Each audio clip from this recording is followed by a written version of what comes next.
അപ്പോൾ ഔപചാരികമായി സാധാരണത്തേതുപോലെ അന്തിക്കാട്ടെ എൻ്റെ വീട് ഉൾപ്പെടുന്ന പോളിംഗ് ബൂത്തിൽ വോട്ട് രേഖപ്പെടുത്തി.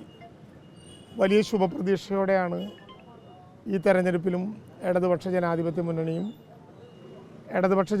മുന്നണി നിശ്ചയിച്ചത് പ്രകാരം ഒല്ലൂർ മണ്ഡലത്തിലെ സ്ഥാനാർത്ഥി എന്ന നിലയിൽ വ്യക്തിപരമായി ഞാനും ഇപ്പോഴുള്ളത്. ആ പ്രതീക്ഷയ്ക്ക് വലിയ മങ്ങലേൽക്കും എന്ന് വിചാരിക്കുന്നില്ല. അവസാനത്തെ ലാപ്പിൽ ഇടതുപക്ഷ ജനാധിപത്യ മുന്നണി കൂടുതൽ കരുത്തോടെ മുന്നോട്ട് പോയ ഒരു പൊതുചിത്രമാണ് കാണാനുള്ളത്.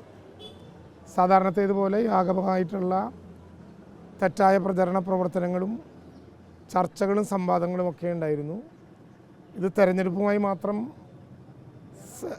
വിവിധ വിധത്തിലുള്ള സംവാദം കേൾക്കുന്നവരല്ല കേരളത്തിലെ ജനങ്ങൾ എന്നുള്ളതുകൊണ്ട് കേരളത്തിലെ ജനങ്ങൾ കഴിഞ്ഞ കുറേ കാലമായി ഈ രാഷ്ട്രീയ പ്രശ്നങ്ങളിലെല്ലാം ഇടപെടുന്നവരാണ് എന്നുള്ളതുകൊണ്ടും ഇതിൻ്റെ എല്ലാം യാഥാർത്ഥ്യം ജനങ്ങൾക്ക് വളരെ കൃത്യമായി ബോധ്യപ്പെട്ട അവസാനത്തെ ലാപ്പായിരുന്നു ഈ കാലത്തിനിടയിൽ കഴിഞ്ഞു പോയിട്ടുള്ളത്.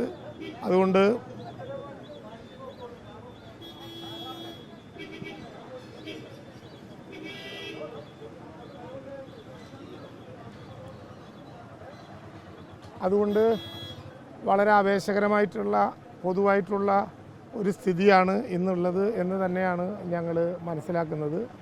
ആ വിധത്തിൽ വളരെ ആവേശകരമായിട്ടുള്ളൊരു തെരഞ്ഞെടുപ്പായി ഇത് പൂർത്തീകരിക്കും. ഇടതുപക്ഷ ജനാധിപത്യ മുന്നണിയുടെ പൊതുസ്ഥിതി തുടരും എന്ന് തന്നെയാണ് ഞങ്ങൾ കരുതുന്നത്.